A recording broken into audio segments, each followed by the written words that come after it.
भी रिक्वेस्ट की है अगर वो चीजें अवेलेबल हो जाती हैं, लेकिन वो कलाम के दरमियान में जरूरत होगी। सो हम अपने कलाम की तरफ आगे बढ़ने से पहले खुदावंद के निहायत शुक्रगुजारी को महसूस करेंगे, क्योंकि मेरे लिए ये बड़े शर्फ की बात है कि मैं एक खिदमत का हिस्सा हूँ और आप आए हुए तमाम लोगों के लिए निहायत शुक्रगुजार हूँ। खासकर Nabila all the way from बाहर क्यों नहीं आज इसलिए आए क्योंकि आज मेरा सरमन था। सो मैं चाहूंगी नबीला के लिए एक दफा जोरदार तालियां। उसके बाद सिस्टर शाजिया और उनके बच्चे हमारे साथ हैं और आप सब के लिए मैं निहायत शुक्रगुजार हूँ। मैं चाहूंगी आप एक दफा अपने लिए जोरदार तालियां। मैं लास्ट वीक में मेरी दुआ में और रोया में ज्यादातर बार बार यही की बात आ रही थी कि हमें बहुत सारे फाइनेंस की जरूरत है, बड़े प्लॉट की जरूरत है। और जब भी अहनाबाद से गुजरूं तो जो खाली बड़े बड़े प्लॉट्स होते हैं मैं वसीम भाई को दिखाती हूँ कि हम ये भी चर्च के लिए खरीद सकते हैं और ये भी। और एक प्लॉट मैंने ऐसा देखा कि वसीम भाई मुझे कहते कि ये कैथलिक चर्च का है, तो मैंने कहा कोई नहीं, हम उनको डबल पेमेंट कर देंगे। और मैं एक्चुअली बताना ये चाह रही हूँ कि मैं दुआ में ये अपनी दुआ में ये बात बार बार कर रही थी कि खुदावंद हमारे पास बहुत अच्छे लोग हैं, बहुत फरमाबरदार लोग हैं गुड लाइफ चर्च में। अब हमें कुछ ऐसे लोग चाहिए जिनके पास बहुत पैसा हो और वो चर्च को असिस्ट करें, चर्च को फाइनेंशियली स्ट्रॉन्ग करें। तो खुदा की रूह ने मेरे दिल में ये बात डाली कि आपको फाइनेंशियली स्ट्रॉन्ग या पैसे वाले लोगों की जरूरत नहीं है। जो लोग हैं इन्हीं को ईमान से और रूह से मामूर होने की जरूरत है। सो आई थॉट कि फिर हम उसी टॉपिक से रिलेटेड आज का नाम सीखेंगे, क्योंकि रेंचर्ड बोंके खुदा के अजीम खादम है, उनकी एक कोटेशन है कि जब चर्च रूह से और ईमान से खाली होता है तब पेस्ट्रियों का इस्तेमाल करना पड़ता है चर्च को भरने के लिए। और अगर मैं पाकिस्तानी लैंग्वेज में बात करूं तो वो ये है कि अगर चर्च रूह और ईमान से खाली हो कलीसिया तो फिर देगों का इस्तेमाल करना पड़ता है चर्च को भरने के लिए। और मैं चाहूंगी कि गुड लाइफ चर्च, मैं फरहान, हम सब जो पूरी फैमिली है, हम ईमान से और रूह से मामूर हो जाएं। आमीन। सो हम आज सीखेंगे रूल कुदस से मामूर होना। रूल कुदस से मामूर होना। बाइबल मुकद्दस फरमाती है खुदा हमारे दिल में रहता है, खुदा हम में बसता है। बहुत सी आयत कहती हैं कि तुम खुदा का मकदस हो। बहुत से स्कॉलर्स कहते हैं कि खुदा का रूह इंसान के अंदर है, वो सुकूनत करता है इंसान के अंदर। और बाइबल मुकद्दस के मीनिंग्स को देखते हुए अगर आप चलें तो रूल कुदस का मकसद ये भी है कि यीशु मसीह हमारी जिंदगियों से नजर आए। और मैं कहती हूँ कि आपको ये बात हैरान को नहीं लगती? थोड़ी हम अगर रूल कुदस की अहमियत को अपनी जिंदगी में देखें और इस बात को देखें तो हम बड़े हैरान होंगे कि यीशु मसीह हमारे लिए जमीन पर इंसान बनकर आते हैं, फिर हमारे गुनाहों का कफारा देते हैं, हमें निजात याफ्ता होने का एक सर्टिफिकेट देते हैं और फिर जब आसमान पर जाने लगते हैं तो वो ये नहीं कहते कि बाद में अब आप लोगों की अपनी अपनी दौड़ है, बल्कि यीशु क्या कहते हैं कि मैं चाहता हूँ तुम्हारे लिए एक मददगार भेजता हूँ। देखिए यीशु मसीह ने ये नहीं कहा मैंने अपनी निजात का काम पूरा कर लिया, अब आप लोगों की बारी है, अब आप लोग निजात के काम को पूरा करें। उस काम को पूरा करने के लिए अभी भी यीशु मसीह कहते हैं कि मैं तुम्हारे लिए एक मददगार भेजता हूँ। क्या आपको अपने यीशु से फिर से मोहब्बत नहीं हो जाती जब आप ये जानते हैं कि आपका यीशु आपकी कमजोरियों को जानता है और उन कमजोरियों में उसने आपको एक मददगार बख्श दिया है और वो रूल कुदस है। We need to fall in love with Christ. जब तक हमें मसीह यीशु से मोहब्बत नहीं हो जाएगी हम उसके अच्छे और मुअस्सर गवाह नहीं बन पाएंगे। और मैंने कहा कि वो किस तरह अजीम खुदा है। अब जब चूंकि हमारे पास ऐसे भी लोग हैं जिन्होंने लास्ट संडे बैप्टिज्म का जो वो पूरा किया प्रोसेस बपतिस्मा लिया, तो मैं आपको बता दूं जब हम बपतिस्मा लेते हैं या जो लोग बपतिस्मा याफ्ता हैं वो सोचते हैं कि अब मुझे बपतिस्मा भी मिल गया, और चूंकि बपतिस्मे के साथ रूल कुदस को इनाम में हासिल करने का वादा है, तो रूल कुदस भी मेरी जिंदगी में है। लेकिन पाक रूह के वसीला से मेरी जिंदगी में उस तरह से काम नहीं हो रहा जैसे मैं चाहता हूँ, वैसी बरकत जाहिर नहीं हो रही जैसी होनी चाहिए। खुदा मेरी जिंदगी में उतना भरपूर तरीके से काम नहीं कर रहा जैसे होना चाहिए। मेरे दोस्तों, बेशक खुदा का रूह हम में है, बेशक रूह कुदस हमारी जिंदगी में है, लेकिन फिर भी यहाँ पर कुछ है जो हमें करने की जरूरत है ताकि वो पूरे तरीके से हमारी जिंदगी में काम कर सके। पौलुस रसूल इफिसियों की कलीसिया को खत लिखते हैं और उसमें कहते हैं 5वें बाब के 18वीं और 19वीं आयत में, और शराब में मतवाले ना बनो, क्योंकि इससे बदचलनी वाकया होती है, बल्कि रूह से मामूर होते जाओ और आपस में मज़ामीर और गीत और रूहानी गज़लें गाया करो और दिल से खुदावंद के लिए गाते बजाते रहा करो। अब पौलुस रसूल मतवाले होने और मामूर होने के कंपैरिजन को हमारे सामने रखते हैं। आपको पता है, मसीही जिंदगी की एक सीक्रेट रेसिपी है। जैसे हमारे खानदान में, हमारी फैमिली में एक बहन या माँ या एक बेटी ऐसी होती है जिसके हाथ का खाना हम सबको बहुत पसंद होता है। जैसे अलिशा के हाथ की चाय हमें बड़ी पसंद है, इसी तरह घर में एक शख्स होता है जिसके हाथ की कोई चीज हमें बहुत पसंद होती है और उसके पास एक रेसिपी होती है। जिस तरीके से वो चीज बनाता है, हम कहते हैं कि इसके जैसी वो चीज कोई और बना नहीं सकता। इसी तरह मसीही जिंदगी का भी एक सीक्रेट रेसिपी है, एक राज है मसीही जिंदगी का, और वो राज क्या है? पौलुस रसूल कहते हैं कि रूह कुदस से मामूर होते जाओ। क्या मतलब है रूह कुदस से मामूर होना? अब मामूर होने के लिए यूनानी ज़बान में जो लफ्ज इस्तेमाल किया गया है, उस लफ्ज का मतलब है कंट्रोल होना, किसी के जरिए से कंट्रोल होना या किसी का आपके ऊपर कब्जा होना। जब रूह कुदस की बात आती है तो इसका मतलब है हमारी जिंदगी मुकम्मल तौर पर रूह कुदस के कंट्रोल में हो, तो इसका मतलब है हम रूह कुदस से मामूर है। इसका क्या मतलब है? हम रूह कुदस से मामूर है। और पौलुस रसूल इसी बात को हमारी जिंदगी में वाज़ा करते हैं कि हमें रूह कुदस से मामूर होने की जरूरत है। उसके बाद पौलुस रसूल कहते हैं, उससे पहले पौलुस रसूल एक कंपैरिजन देना चाहते हैं। वो कहते हैं कि और शराब में मतवाले ना बनो, क्योंकि इससे क्या वाकया होती है? बदचलनी वाकया होती है। अब पौलुस रसूल कह रहे हैं शराब में मतवाले ना बनो। और बहुत से लोग इस रेफरेंस का यूं भी मतलब लेते हैं कि पौलुस रसूल कह रहे हैं कि आप शराब पिए लेकिन ज्यादा ना पिए। हालांकि यहाँ पे बिल्कुल भी ऐसी बात नहीं हो रही। पौलुस रसूल कह रहे हैं कि और शराब में मतवाले ना बनो। जब कोई इंसान शराब पीता है तो क्या होता है? उसकी सोचें, उसके ख्यालात, उसके इरादे शराब की वजह से कंट्रोल में आ जाते हैं। वो बंदा ना लहजे पर कंट्रोल कर पाता है, ना बिहेवियर पर कंट्रोल कर पाता है, ना अपने अल्फाजों पर कंट्रोल कर पाता है। और पौलुस कहते हैं कि आपको शराब पीकर उसको अपना कंट्रोल नहीं देना। सो स्केल्स क्या करना है? आपको अपना कंट्रोल किसको देना है? रूह कुदस को देना है, पाक रूह को अपना कंट्रोल देना है, ताकि आपकी जिंदगी से वो गुनाह जाते रहें जो शराब पीने से या गुनाह की जिंदगी गुजारने से आपकी जिंदगी में रोज बरोज पलते हैं। और पौलुस कहते हैं कि बल्कि रूह कुदस से क्या होते जाओ? आवाज बहुत कम आ रही है। मामूर। क्या होते जाओ? मामूर होते जाओ। पौलुस कहते हैं रूह कुदस से मामूर होते जाओ। और इस मामूर के लफ्ज का मतलब मैंने कहा कि कंट्रोल करना है, कि पौलुस रसूल चाहते हैं कि रूह कुदस हमें कंट्रोल करे। इसके लिए एक और रेफरेंस मैं आपको बताना चाहूंगी।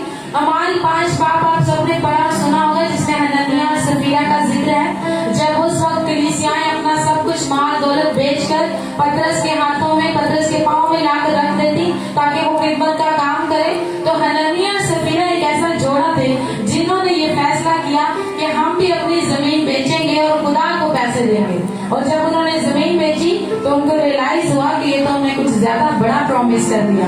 सो उन्होंने कुछ पैसे घर में रख छोड़े। और जब वो पतरस के पास जाते हैं, हनन्याह जब पतरस के पास पहुंचा, तो मैं आयत पढ़ूंगी। यहाँ पे पतरस वो कहते हैं, मगर पतरस ने कहा, ए हनन्याह, क्यों शैतान ने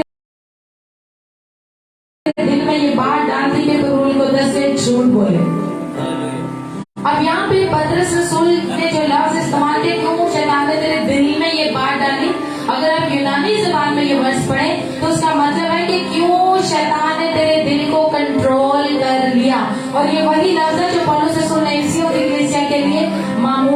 के लिए इस्तेमाल किया है। और पतरस रसूल कहते हैं कि इब्लीस ने, शैतान ने तेरे दिल को क्या कर लिया, कंट्रोल कर लिया। और उसके पौलुस रसूल कहते हैं कि हमें क्या करने की जरूरत है, हमें अपना मुकम्मल तौर पर कंट्रोल किसको देने की जरूरत है, पाक रूह को मुकम्मल तौर पर कंट्रोल देने की जरूरत है। एक मसीही ईमानदार, मैं मसीही ईमानदार इसलिए कह रही हूँ, बहुत से मसीही हैं जो अभी तक ईमानदार नहीं है। सो किसी भी ईमानदार जिंदगी की, फतेहमंद जिंदगी की सीक्रेट रेसिपी यही है कि वो रूह कुदस की मामूरी में चले, कि वो क्या करे, रूह कुदस की मामूरी में चले। और मामूरी में चलने से मुराद वो रूह कुदस की रहनुमाई में चले।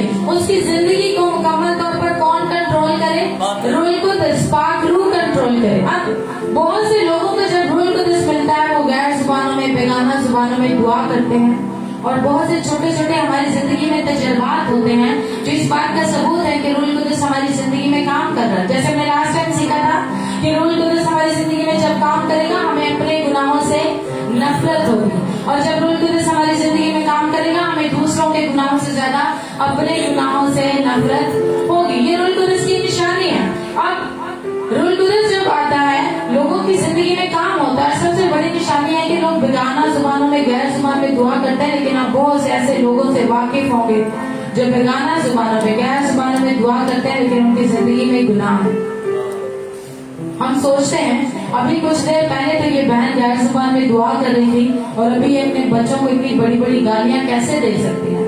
उसकी वजह है, हम सोचते हैं कि रूह कुदस से मामूर होने का मतलब ये है कि रूह कुदस बहुत ज्यादा हमारी जिंदगी में आ जाता है। ऐसा नहीं है, ऐसा नहीं है कि जब हम रूह कुदस से मामूर होते हैं तो रूह कुदस बहुत ज्यादा हमारी जिंदगी में आ जाता है। जब हम रूह कुदस से मामूर होते हैं, हम बहुत ज्यादा रूह कुदस के हाथों में चले जाते हैं।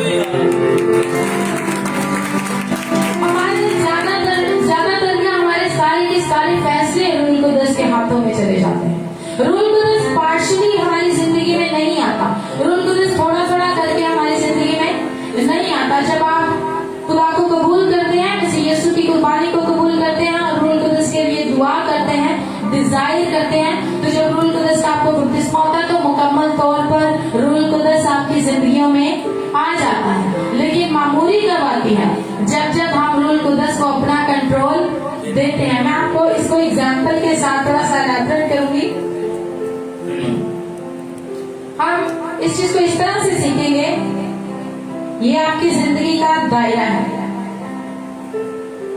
और ये आपकी चेयर है जहां पर आप बैठे हैं।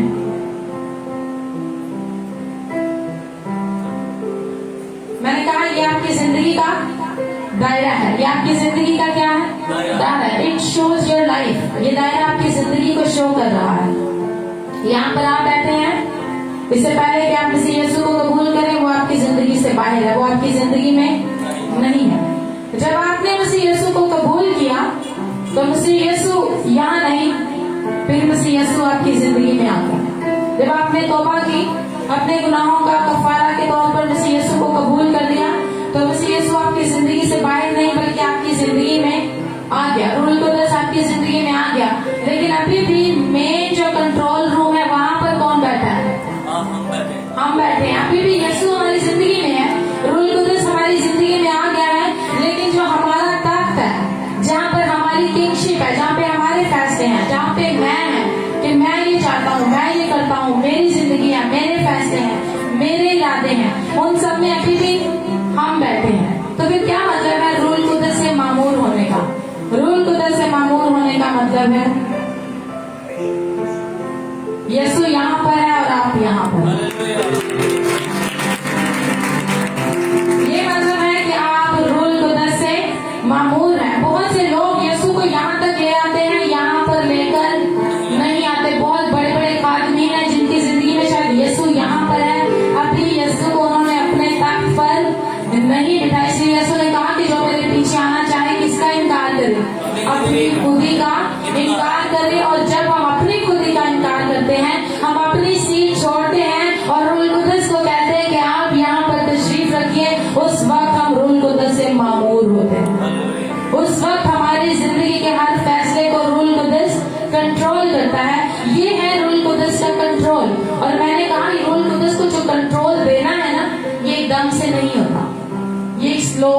प्रोसेस है। आप शायद अपने घर के अमूर में सारे फैसले रूल कुदस की मर्जी से करते हो, लेकिन अपनी जॉब पर आप एक जिस्मानी जिंदगी गुजार रहे हैं। हो सकता है आप अपनी जॉब के फैसले भी रूल कुदस की मर्जी से करें, लेकिन आप अपने रिश्तेदारों के साथ जो आपका रहन सहन है वो रूल कुदस की मर्जी के मुताबिक नहीं है।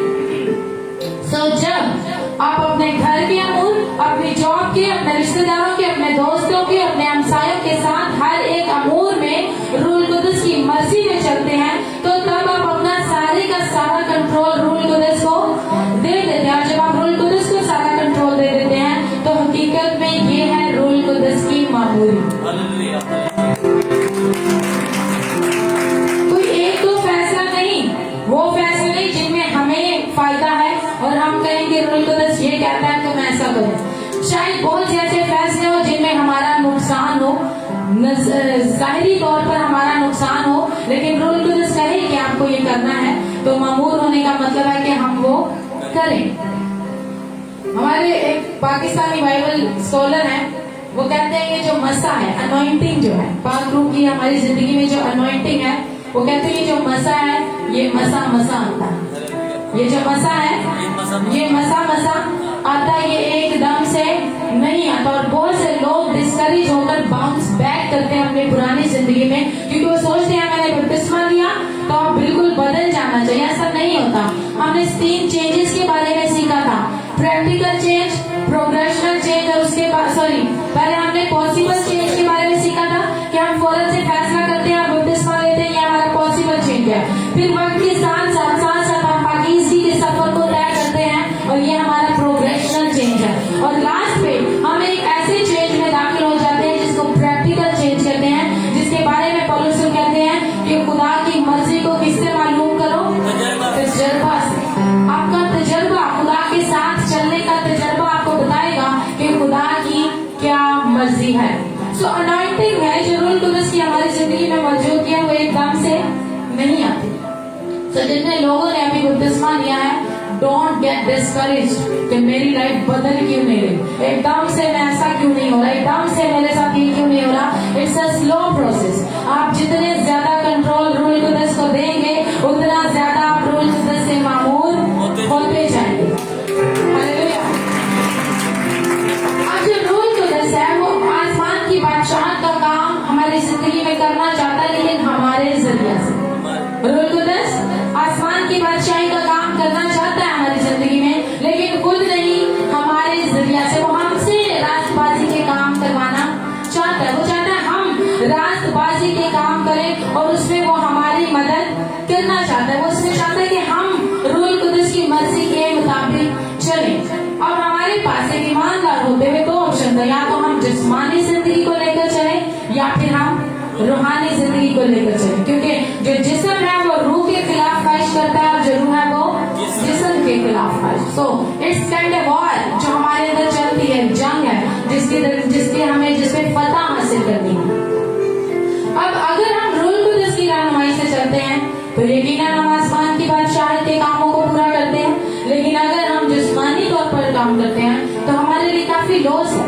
पौलुस कहते हैं गलतियों की कलीसिया 5वें बाब की 16वीं आयत में, मगर मैं ये कहता हूँ कि अगर रूह के मुआफिक चलो तो जिस्म की ख्वाहिश को हरगिज पूरा नहीं करोगे। पौलुस कहते हैं अगर तुम रूह के मुआफिक चलते हो तो जिस्म की ख्वाहिश को हरगिज पूरा नहीं करोगे। और उसी बात के अगली 19वीं आयत में पौलुस फरमाते हैं जिस्म की ख्वाहिशात क्या है? हरामकारी, नापाकी, शहवत परस्ती, ज़िनाकारी, ये सारे किसके काम है?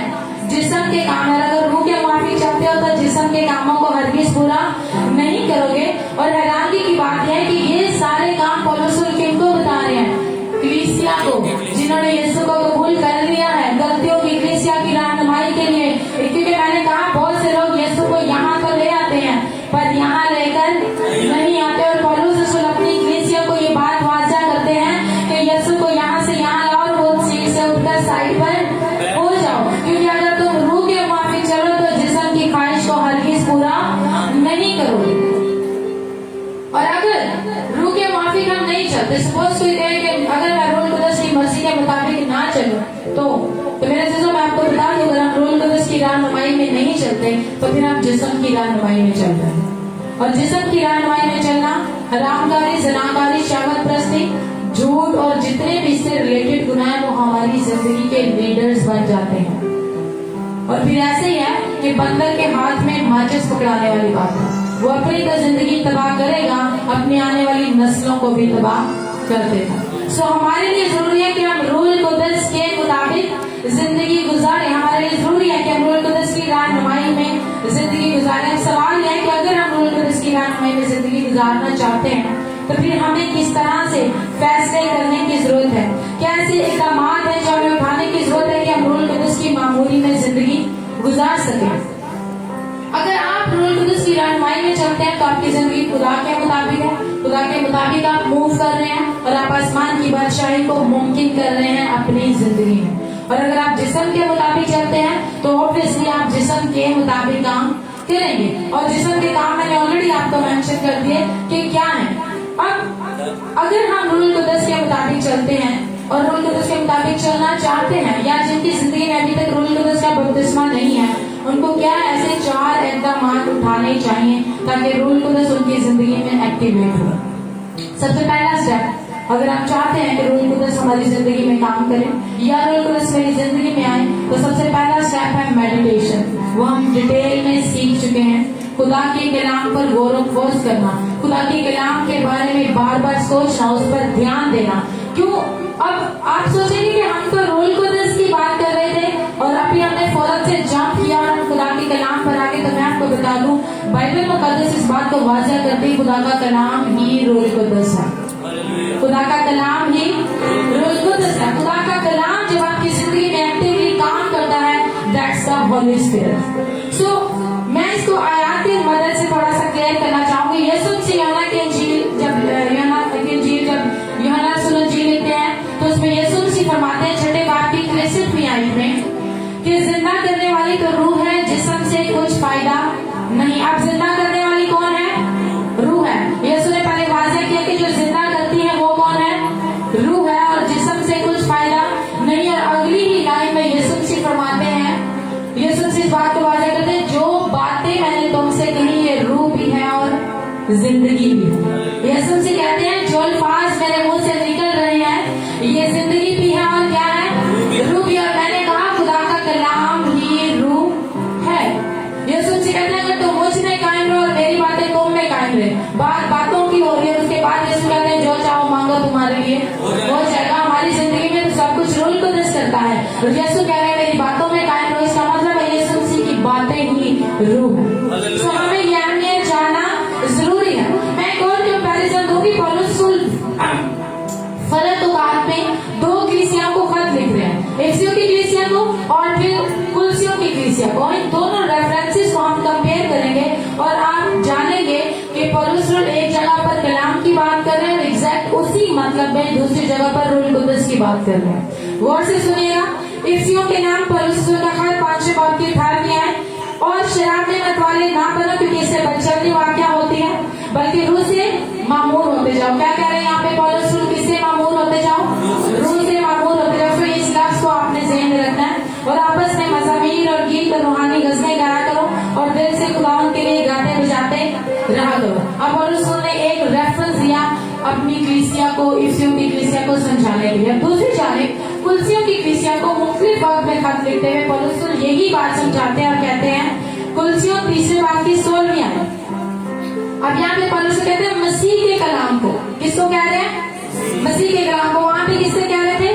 रूह को। और यहाँ पे कह रहे हैं मसीह के कलाम को कसरत से अपने अंदर बसने दो। मसीह के कलाम को क्या करो? कसरत से अपने अंदर बसने दो। और फौरन कहते हैं और कमाल दनाई से आपस में तालीम और नसीहत करो और अपने दिलों में फजल के साथ खुदा के लिए मज़ामीर और गीत और रूहानी गजलें गाया करो। आप देख रहे हैं सिनेरियो सेम है।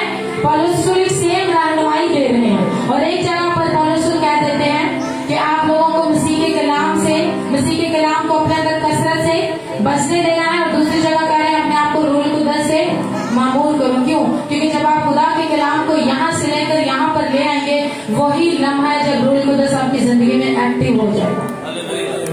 हालेलुया। ये वो लम्हा है जब कलाम आपके ट्रैवल करके दिमाग से दिल तक आ जाएगा, तो मसीह का कलाम कसरत से आपकी जिंदगी में जाएगा। दिन रात सुबह शाम हर वक्त हमें किसका ध्यान हो, उसकी बातों का, मसीह के अल्फाजों का, मसीह के कलाम का, तो रूल कुदस हमारी जिंदगी में एक्टिवेट हो जाएगा। और मैंने कहा हमें मेडिटेशन की जरूरत है। अगर कोई चाहता है मुझे रूल कुदस चाहिए, अगर कोई चाहता है मुझे रूल कुदस से मामूर होना है, तो पहला स्टेप है खुदा के कलाम पर गौर खोज करना शुरू करें। इतना ज्यादा गौर करें कि मसीह का कलाम कसरत से आपके अंदर बस जाए, वो आपके दिल में घर कर जाए, क्योंकि मसीह का कलाम ही क्या है, रूह है। जब उसका कलाम आपकी जिंदगी में, अगर बहुत से लोग हैं जिनको कलाम जुबानी याद है, मैं इसको इसलिए वाजा कर रही हूँ कि आप सोच रहे थे कि शायद इसको जुबानी याद करना मेडिटेशन है। तो इसको जुबानी याद करना मेडिटेशन नहीं है। इसको जुबानी याद करके आपने यहाँ पर स्टोर किया और मेडिटेशन करके गौरव खोज करके इसको यहाँ से अपने दिल तक लेकर आना, वो इस बात का सबूत है कि आप उसको कलाम को अपने अंदर बसने का मौका दे रहे हैं, और वो कलाम आपकी जिंदगी की हकीकत बन जाएगा। और आप तब महसूस करेंगे कि रूल कुदस कितना एक्टिवली आपकी जिंदगी में काम कर रहा है। दूसरी चीज, दूसरा जो वे है, दूसरा जो स्टेप है रूल कुदस को हासिल करने का और रूल कुदस से मामूर होने का, वो ये है कि हमें इस बात पर यकीन करना है कि रूल कुदस हमारे लिए है।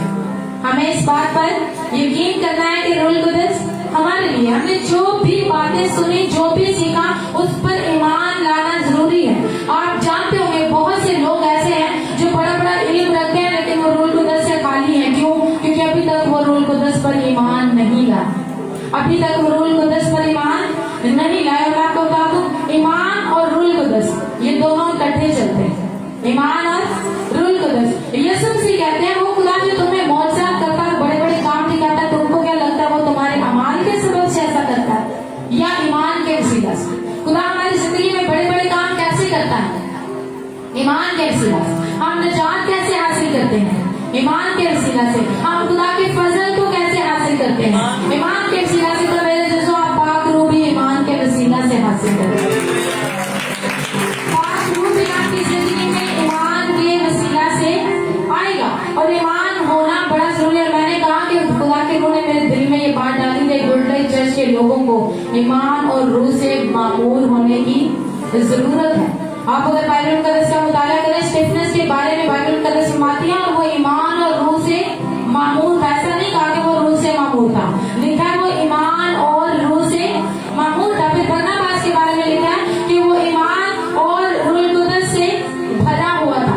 इसका मतलब है जहाँ कहीं किसी ईमानदार का कंपैरिजन हुआ, उसकी जिंदगी में दो चीजों को देखा गया, वो एक ईमान और दूसरा रूह कुदस। और मैंने कहा ईमान और रूह कुदस साथ साथ चलते हैं। अगर रूह कुदस आपकी जिंदगी में आ भी जाए, लेकिन अगर आपका ईमान नहीं है तो वो आपकी जिंदगी में काम नहीं कर पाएगा। रूह कुदस आपकी जिंदगी में तब काम करेगा जब आप उस बात पर ईमान रखेंगे कि वो मेरे लिए है और मेरी जिंदगी में काम करता है। और पौलुस रसूल रूह कुदस को हासिल करने के बाद गलतियों की कलीसिया के तीसरे बाब की 14वीं में ये बात वाज़ेह करते हैं, और हम ईमान के वसीला से उस रूह को हासिल करें जिसका वादा हुआ। पौलुस ने ये नहीं कहा हम अच्छे किरदार से हासिल करें, पौलुस ने ये नहीं कहा हम अच्छी बातों से रूह कुदस को हासिल करें। पौलुस कहते हैं हम ईमान से उस रूह को हासिल करें जिसका क्या हुआ है, वादा हुआ है। जिसका क्या हुआ है, सोना नहीं है, जिसका क्या हुआ है, वादा हुआ। इसका मतलब वो प्रॉमिस और वादा है तो आपको मिलेगा, ये बात डन है कि वो आपको मिलेगा। लेकिन आप उसको हासिल करने के लिए आपकी जिंदगी में क्या होना जरूरी है, ईमान होना जरूरी है। डी.एल. मूडी खुदा के अजीम खादम 18वीं सदी के, उनके लिए कहा जाता है कि वो प्रिंस ऑफ प्रीचिंग है। वो क्या है, प्रिंस ऑफ प्रीचिंग। और बिली ग्राहम के भी सीनियर खादम है वो, और उनका बड़ा खूबसूरत तजर्बा है। कभी उनकी बायोग्राफी पढ़ने का मौका मिले तो आप लोग जरूर पढ़िएगा। वो 20 साल की उम्र के थे जब उनकी कलीसिया 20,000 थी। वो 20 साल के थे जब उनकी कलीसिया 20,000 थी। और अपनी कोटेशन में लिखते हैं कि छोटा सा ईमान चाहिए आपकी रूह को आसमान की बादशाह तक जाने के लिए। कितना ईमान चाहिए, छोटा सा ईमान। और फिर वो कहते हैं बड़ा ईमान चाहिए कि आसमान की बादशाह आपकी रूह में आ जाए। हालेलुया। तीसरी चीज रूह कुदस को हासिल करने के लिए वो है मसीह यीशु में फरमाबरदारी। आप रूह कुदस को हासिल करना चाहते हैं तो उस मेडिटेशन से, उस ईमान के साथ खुदा में फरमाबरदारी आप चलते रहे कंटिन्यू। किसी भी बात को अपने आप को डिस्करेज ना करते रहे। आप सोचते हैं कि मैं तो सोचा कि खुदा जिंदगी में आता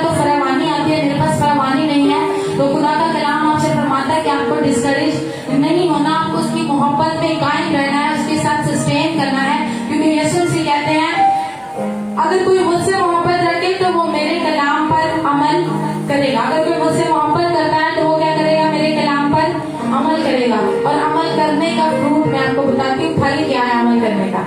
यीशु से कहते हैं मेरा बाप उससे मोहब्बत रखेगा, आप उसके कलाम पर अमल करेंगे तो खुदा बाप वो यहोवा यानी वो आसमानों के आसमान में जो समा नहीं सकता वो आपसे क्या करेगा, मोहब्बत करेगा।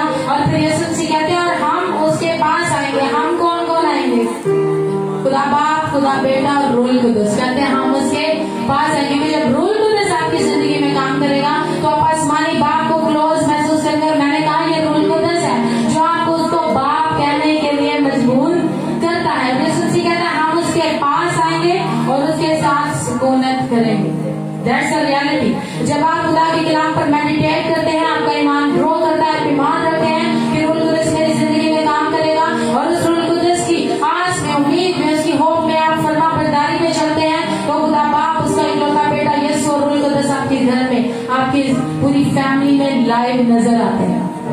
ये उसका वादा है। और मैंने कहा कि खुदा का कलाम ही रूह है। जब हम उस पर अमल करते हैं तो रूल कुदस हमारी जिंदगी में एक्टिवेट होता है। आखिरी चीज और चौथी चीज ये है कि हमारे दिल में डिजायर होना बहुत जरूरी है। एक दफा फरमान साहब ने कलाम में कहा कि किसी भी काम को पूरा करने के लिए उसके लिए डिजायर होना जरूरी है। हम में से कितने हैं जिनके दिल में चाहत है रूल कुदस को पाने की, कितने हैं जो रूल कुदस को रिसीव करना चाहते हैं। Hallelujah, thank you. हम अगर अपने दिल में डिजायर रखते हैं तो यकीनन वो एक दिन आपको मिलेगा, वो आपकी लिए। यीशु से कहता है अगर कोई प्यासा हो तो मेरे पास है।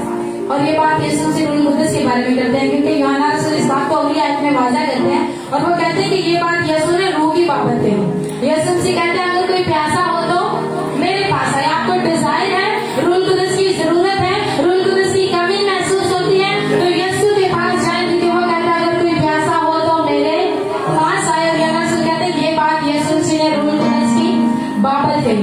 और फिर यिर्मयाह के सहीफा में अगर पढ़े तो लिखा तो मुझे ढूंढोगे और पाओगे। कितने लोग हैं जो रूल कुदस को ढूंढते हैं। अगर हम उसे ढूंढते हैं तो हम उसे पाएंगे, अगर हम उसे ढूंढते हैं तो हम उसे पाएंगे क्योंकि उसका प्रॉमिस है। फिर यीशु से कहा तुम बुरे होकर अपने बच्चों को अच्छी चीजें देना जानते हो तो तुम्हारा आसमानी बाप मांगने पर तुम्हें रूल कुदस क्यों ना देगा। वो तुम्हारा आसमानी बाप है, ऑलरेडी तुम लोगों के लिए मददगार भेज चुका है, ऑर्डर हो चुकी है, चीजें आपने रिसीव करनी है। आपको बाहर से कोई चीज भेजे, अमेरिका से, यूएसए से, यूके से, तो आपको उधर जाकर जिस भी कंपनी के थ्रू आपको चीज भेजी जाती है, जिस भी कंपनी के थ्रू आपको दिया जाता है, वो गिफ्ट हो, पैसे हो या कुछ भी भेजा जाए, तो आपको जाकर कैसे रिसीव करते हैं पता है? आपके पास एक सबूत होना चाहिए कि ये मैसेज मुझे मिला है कि इस नंबर पर मेरे लिए ये गिफ्ट भेजा गया है। जब आप उस ऑफिस में जाकर दिखाते हैं, आईडी कार्ड दिखाएं, जब आप अपना आईडी कार्ड दिखाते हैं तो वो गिफ्ट आपके हाथों में सौंप देते हैं। मैंने कहा रूल कुदस आपके लिए भेजा जा चुका है, आप इस सबूत के साथ उसको रिसीव कर सकते हैं। आप ये सबूत दिखाकर उसको रिसीव कर सकते हैं कि रूल कुदस मेरे लिए भेजा गया है। और मुझे जिक्र है स्टैचू ऑफ लिबर्टी, आप सबने देखा होगा, अगर अक्सर फिल्मों में भी उसके इर्द गिर्द कैमरा घुमाते हुए ऐसे करके एक शख्स खड़ा होता है, उसके ताज उसने पहना होता है, उसको कहते हैं स्टैचू ऑफ लिबर्टी। एक बच्चा वहाँ पे बहुत से सियाह फिरने के लिए जाते हैं, उस लिबर्टी के स्टेचू को देखने के लिए जाते हैं। बहुत बड़ा स्टेचू है, पत्थर का बना हुआ है और वो ऐसे करके शायद उसने कोई मशल पकड़ी हुई है कुछ ऐसे करके। तो एक दफा का जिक्र, एक बच्चा वहाँ पर गया सियाह अपनी फैमिली के साथ और वहाँ पे एक सिक्योरिटी गार्ड खड़ा था और उस सिक्योरिटी गार्ड को जाकर कहने लगा अंकल अंकल मुझे ये स्टेचू चाहिए। तो सिक्योरिटी गार्ड ने कहा बेटा ये स्टेचू तुम्हें क्यों चाहिए? कहता ये मैं चाहता हूँ ये मेरा हो जाए। उसने कहा कहता अंकल आप कितने का बेचेंगे? मैं ये खरीद लूंगा, मुझे ये स्टेचू बहुत पसंद है, मैं ये चाहता हूँ कि मेरा हो जाए। उस बुजुर्ग सिक्योरिटी गार्ड ने कहा बेटा मैं तुम्हें एक बात बताऊं, पहली बात ये स्टेचू बेचने के लिए नहीं है, ये स्टेचू जो है बेचने के लिए नहीं है। दूसरी बात ये ऑलरेडी तेरी प्रॉपर्टी है क्योंकि तू इस जगह का रहने वाला है, ये ऑलरेडी तेरा ही है, तो इसे खरीदने की जरूरत नहीं है। जो चीज है ही आपकी उसके लिए आपको ज्यादा तवज्जो करनी नहीं पड़ती। मैंने कहा रूल कुदस हकीकत में आपके लिए है, वो पहले ही आपके लिए मुहैया किया जा चुका है, बस आपको इकरार करना है और उसको रिसीव करना है। सो आज से अपनी जिंदगी में मेडिटेशन को, उसके कलाम की फरमाबरदारी को न दे, रूल को बस कुछ ही दिनों में आपकी जिंदगी का हिस्सा बन जाए। खुदावंद आज के पास मांगते हैं, हम सबको बोलें। हालेलुया। इतने खूबसूरत कलाम के लिए जोरदार तालियां। इसी तकद्दुस को कायम रखते हुए, उसकी हजूरी को महसूस करते हुए हम अपने सरों को झुकाएंगे। हमारे दरमियान लोग ना बचे हैं, वो खुदा के मस्तबा पर आएंगे और कलाम की शुक्रगुजारी के लिए हमारी रहनुमाई करेंगे। हालेलुया।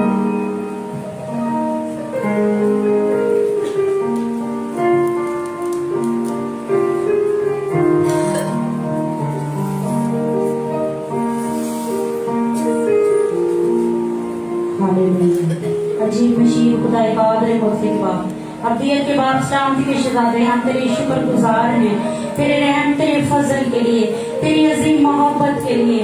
खुदा तूने जो हमें फजल बख्शा है कि हम तेरी हजूरी में आए और तेरे नाम को इज्जत और जलाल दें। खुदा हम शुक्र गुजार हैं इन पाक सरबत की घड़ियों के लिए कि तूने जो हमारी जिंदगी में बख्श दी है।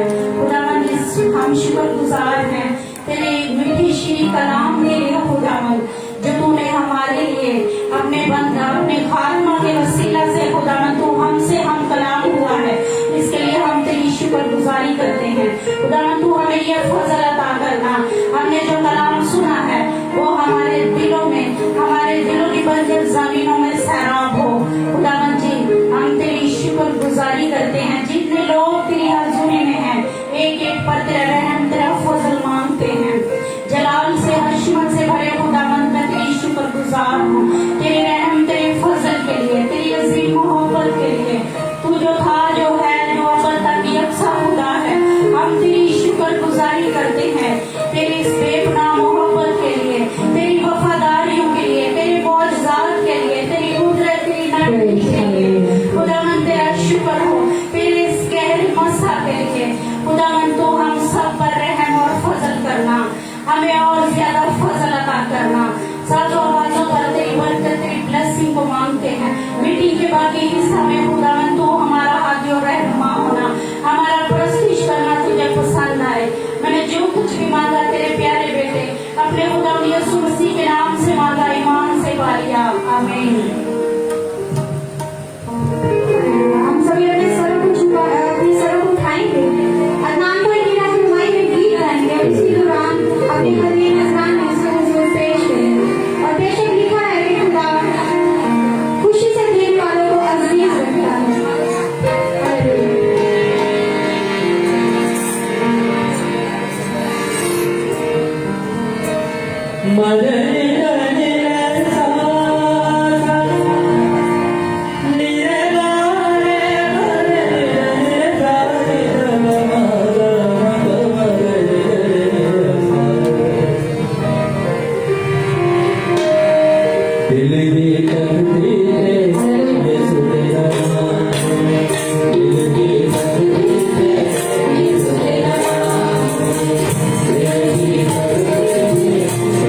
Yeah.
रब्बुल फाज तेरा शुक्र हो तेरे खुदा तेरे आज के इस दिए हुए वक्त के लिए जो तूने हमारी जिंदगी में बख्श दिया। खुदा तेरा शुक्रगुजार हूँ तेरे लोगों को जितनी जाने तेरे अगे संग हैं एक एक पर तेरा रहम तेरा फजल हाथ मांगता हूँ खुदा तो अपने लोगों को संभाल अपने जलाल के लिए इस्तेमाल खुदा तेरा शुक्रगुजार हूँ आज की जिंदगी बख्श कलाम के लिए जो हमारी रूहों के लिए था रूहानी तरक्की के लिए था खुदा तेरा पवित्र रूप तेरे लोगों की जिंदगियों में काम करे खुदा तेरा अच्छा खुदाना तेरे लोगों के लिए खोल दे खुदा जो तेरे लोगों ने तेरे दिए हुए से तुझे वापस लौटाया इस जिंदगी में सौ बना और हमेशा की जिंदगी का वारिस बना। ये सभी कुछ तेरे प्यारे बेटे अपने खुदा यीशु मसीह के नाम से सुना बख्श आमीन।